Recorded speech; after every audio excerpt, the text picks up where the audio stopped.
తిరుమలలో అక్రమంగా గదులను తీసుకుని భక్తులకు అధిక ధరలకు విక్రయిస్తూ మోసం చేస్తున్నారన్న సమాచారంతో దళారులపై పోలీసులు కొరడా ఝళిపిస్తున్నారు. ఇందులో భాగంగానే ఇద్దరు దళారులను పోలీసులు అరెస్టు చేశారు.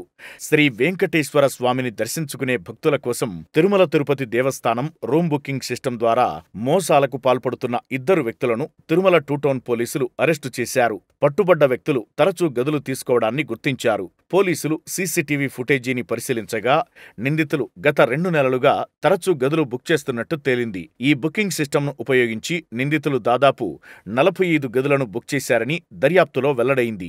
భక్తుల ఆధార్ కార్డుతో టీటీడీని మోసం చేస్తూ గదులు పొందుతున్నట్లు గుర్తించామని Tirumala two town CI Satyanarayana చెప్పారు. నిందితులను కృష్ణా జిల్లాకు చెందిన నాగ బ్రహ్మచారి, వరంగల్కు చెందిన వెంకటేశ్వరరావుగా గుర్తించినట్టు తెలిపారు. నిందితులపై కేసు నమోదు చేసి దర్యాప్తు చేస్తున్నామన్నారు. విలాసాలకు అలవాటుపడి తిరుమలలో భక్తులను మోసం చేస్తున్నట్లు గుర్తించామని, దళారుల వెనక ఎవరున్నారనే కోణంలో విచారణ కొనసాగుతోందని వెల్లడించారు.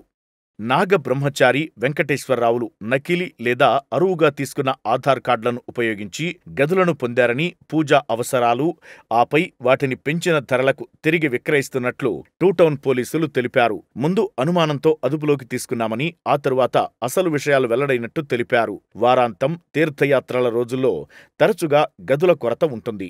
ఈ క్రమంలో ఇలాంటి స్కామ్లకు పాల్పడుతుంటారు. ఇలాంటి దళారుల పట్ల యాత్రికులు అప్రమత్తంగా ఉండాలని, ఏదైనా అనుమానాస్పద బుకింగ్ కార్యకలాపాలు, మోసాలను గుర్తిస్తే వెంటనే ఫిర్యాదు చేయాలని టీటీడీ కోరింది.